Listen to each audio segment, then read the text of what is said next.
ability, unlike the other animals, to conceptualize our own end creates tremendous psychic strains within us, whether we like to admit it or not. In each man's chest, a tiny ferret of fear at this ultimate knowledge gnaws away at his ego and his sense of purpose.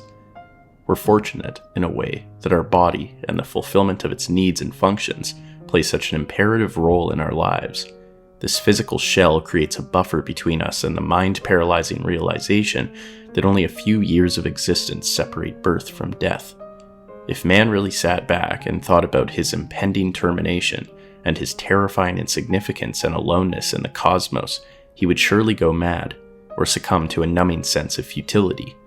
Why, he might ask himself, should he bother to write a great symphony, or strive to make a living, or even to love another, when he is no more than a momentary microbe on a dust mote whirling through the unimaginable immensity of space? Those of us who are forced by their own sensibilities to view their lives in this perspective, who recognize that there is no purpose they can comprehend and that amidst a countless myriad of stars their existence goes unknown and unchronicled, can fall prey all too easily to the ultimate enemy. But even for those who lack the sensitivity to more than vaguely comprehend their transience and their triviality, this inchoate awareness robs life of meaning and purpose.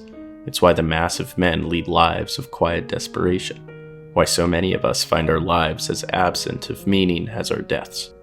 The world's religions, for all their parochialism, did supply a kind of consolation for this great ache, but as clergymen now pronounce the death of God, and, to quote Arnold again, the sea of faith recedes around the world with a melancholy, long-withdrawing roar. Man has no crutch left on which to lean, and no hope, however irrational, to give purpose to his existence. This shattering recognition of our mortality is at the root of far more mental illness than I suspect even psychiatrists are aware. If life is so purposeless, do you feel it's worth living? The very meaninglessness of life forces man to create his own meaning. Children, of course, begin life with an untarnished sense of wonder, a capacity to experience total joy at something as simple as the greenness of a leaf. But as they grow older, the awareness of death and decay begins to impinge on their consciousness and subtly erode their joie de vivre, their idealism, and their assumption of immortality. As a child matures, he sees death and pain everywhere about him, and begins to lose faith in the ultimate goodness of man. But, if he's reasonably strong and lucky, he can emerge from this twilight of the soul into a rebirth of life's elan.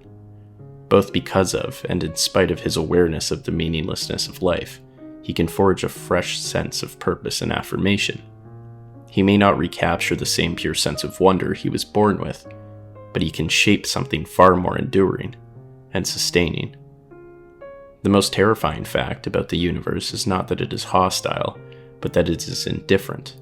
But if we can come to terms with this indifference and accept the challenges of life within the boundaries of death, however mutable man may be able to make them, our existence as a species can have genuine meaning and fulfillment.